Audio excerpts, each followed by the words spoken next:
mass materialized fantasies. Yes, I thought that was insightful. Conceptualizing AI porn not just as content, but as the digital manifestation of our collective and individual desires, our fantasies made tangible. Welcome to the Sex Science Podcast, where we turn the latest peer-reviewed research on intimacy and sexuality into fun, accessible conversations. Generated by AI and fact-checked by experts, the Sex Science Podcast was created by LaShaw to empower you through knowledge. So, join us as we explore pleasure, relationships, human connection, and everything in between. Artificial intelligence. It's really changing the game across so many industries, isn't it? Healthcare, manufacturing, you name it. Absolutely. It's touching almost everything. But here's one market you might not immediately think of. Adult entertainment. A massive, multi-billion-dollar industry. And AI is making huge waves there, too. A real transformation is underway. Exactly. So today, we're doing a deep dive into AI-generated pornography. People often call it AI porn. We want to explore how it's, rapidly changing how explicit content gets made and consumed. And our mission here is really to pull out the key insights from a very recent study.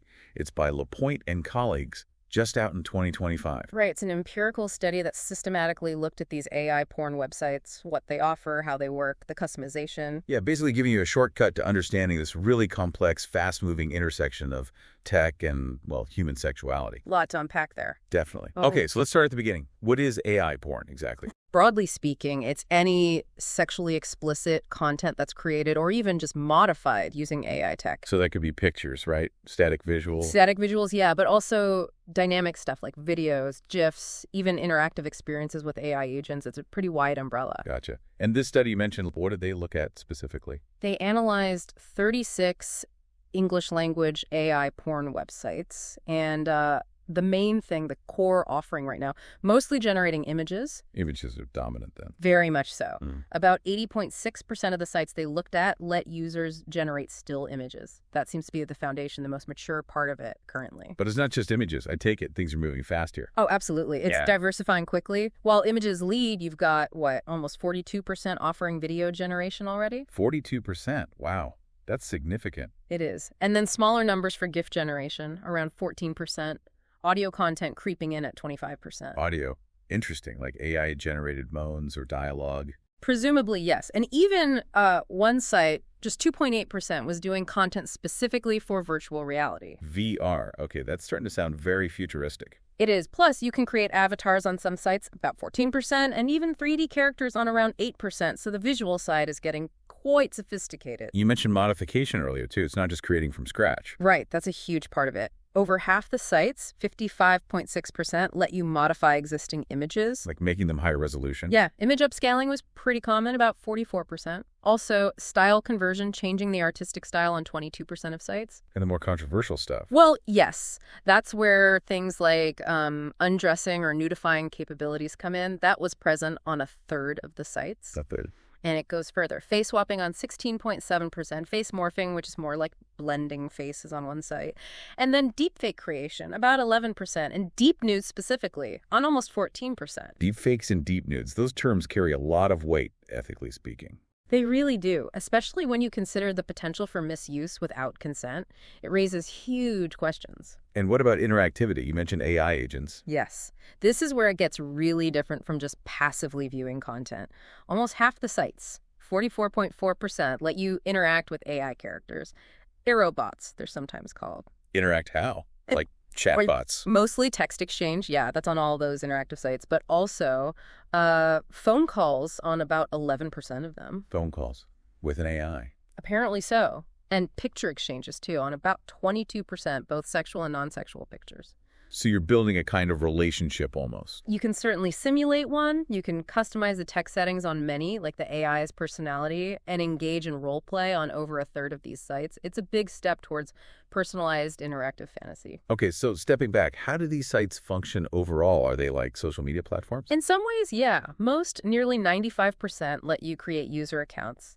And galleries showcasing user creations are very common, almost 89%. So people share what they make.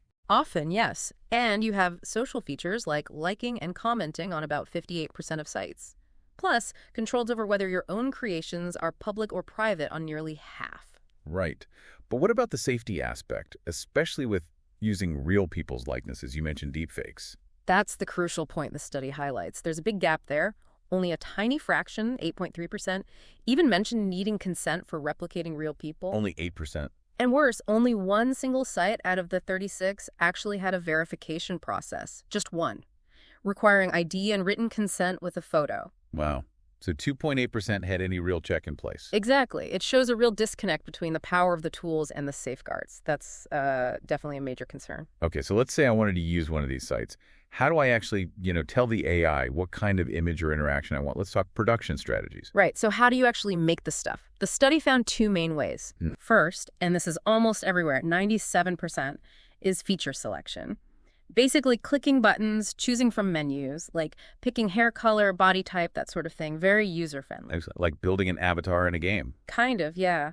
The second main way, on about 72% of sites, is prompting. Using text to describe what you want. Like with Midjourney or Stable Diffusion, writing out a description. Exactly. You can use positive prompting, telling it what to include. That's on nearly 70% of sites. A woman with red hair smiling. Something like that. Or you can use negative prompting, telling it what not to include. No glasses, not blurry, that kind of thing. That was on about 30% of sites. So you can refine it quite a bit with text. Definitely. And it's not just text prompts either. Some sites, around 30%, let you use an image as a prompt. Upload a picture to guide the AI. Right. Or even on a couple of sites, use an audio file or a doodle. A doodle. You draw something and it turns, into porn. Seems so. And to help users, especially beginners, nearly half the sites offered prompt tools, things like enhancers or suggestions to improve your text input. So they're trying to make it easier for people who aren't prompt wizards. Exactly. It lowers the barrier to getting decent results. And for more control, some sites, about 11%, let you adjust the step count. Step count. What's that? It's basically how much processing time or detail the AI puts in. More steps usually means higher quality, but takes longer. It's a way to fine-tune the output. Okay, so you've got menus and text prompts, helper tools. Seems pretty accessible. That's the idea. But accessibility combined with the sheer range of customization options is really what makes AI porn stand out. Let's get into that then, the customization. How specific can you get? Incredibly specific. Let's start with the character base. Most sites, 94%, offer human characters. Okay, standard. But then you have options like hentai or anime style on 72%, other fictional characters like elves or demons on 61%, or even non-fictional types like doctors or nurses on about 53%. Archetypes. Makes sense. And here's where it gets really interesting and potentially problematic again. About 28% of sites explicitly allowed incorporating the likeness of real-world figures. Nearly a third let you generate images of, say, Jenna Ortega or Belle Delphine, as the study mentioned. That's what the data indicates, yes, showcasing just how personalized and potentially non-consensual this can get. Right.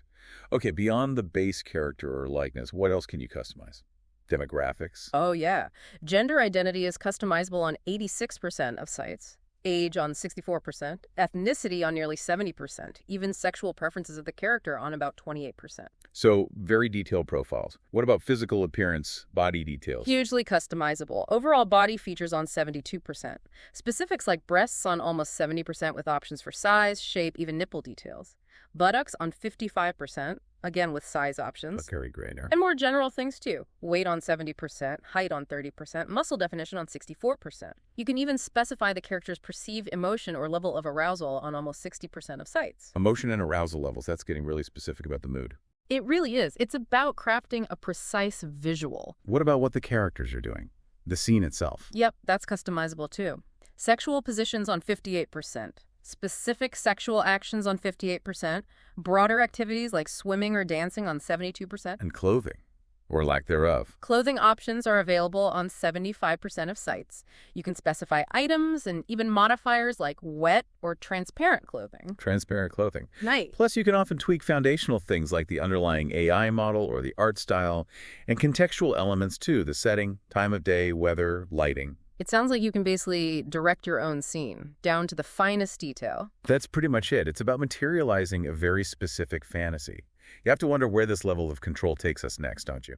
Absolutely. Which brings us to the big question, what does all this actually mean? For users, for society, for the future of sexuality and tech, What are the implications? Well, the study contrasts AI porn quite sharply with traditional porn. Traditional porn is usually passive consumption. You watch what's been produced. AI porn platforms aggregate functionalities, images, video, interaction, all in one place. More integrated. And crucially, it shifts the user from just consuming to actively producing and controlling the content. It's interactive in a way traditional porn isn't. And easier to make. Much easier. Rapid, low cost, no need for fancy equipment or technical skills, really. It kind of democratizes the creation process, for better or worse. Right.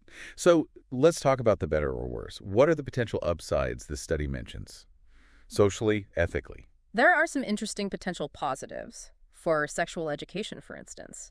You could generate images showing diverse body types to promote inclusivity and fight unrealistic standards. That's a good point. What else? Using the aerobots, the AI agents, to practice social sexual skills, things like flirting, communication, or even practicing asking for and giving consent in a safe, simulated space. Like a training tool. Potentially, yes.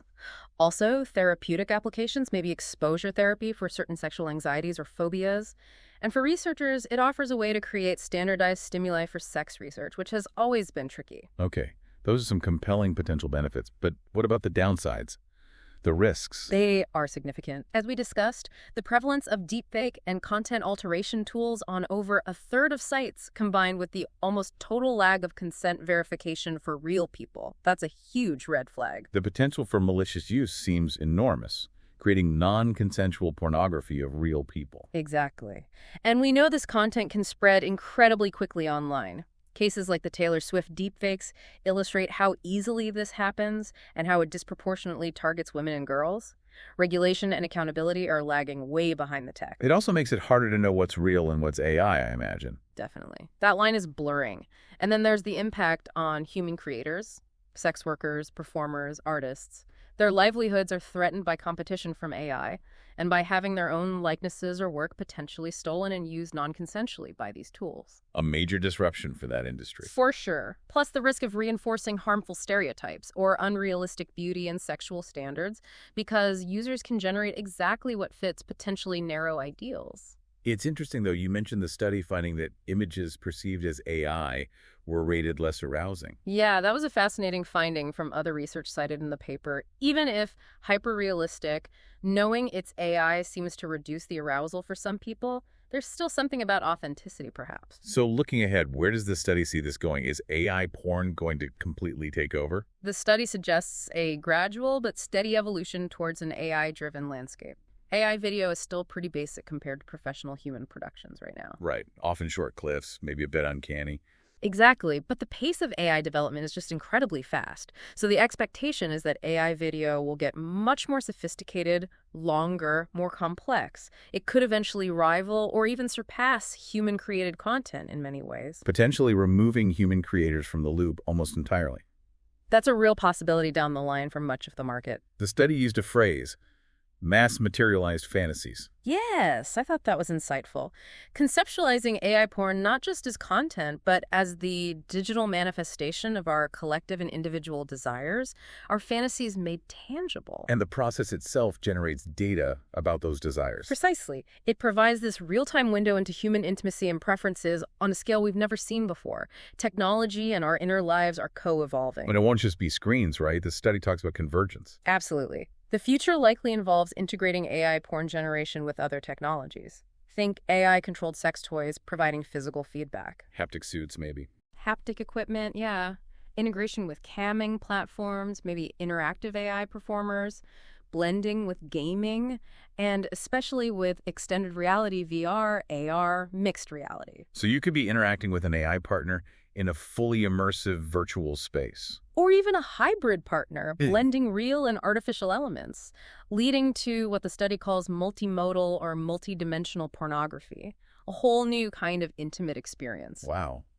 That's quite a future to contemplate. It really is. The landscape is changing profoundly. Well, we've certainly covered a lot of ground today. A true deep dive into how AI is reshaping adult entertainment. From the nuts and bolts of creation and customization to the really complex ethical questions and future possibilities. It definitely raises some fundamental questions for all of us, I think, as we gain this incredible power to become architects of our own materialized fantasies using AI. Well, a question for you to think about is, How might this shape our understanding of intimacy itself, of connection, and maybe even what it means to be human as we blend more and more with the digital? A big question indeed. Definitely something to mull over until our next deep dive. Thank you for listening to the Sex Science Podcast brought to you by LaShaw. We hope that you learned something new about the wonderful world of human intimacy and sexuality, and join us next time as we dive into more fascinating research. And remember, science is for you. Music for this podcast was produced by SOUNDRAW.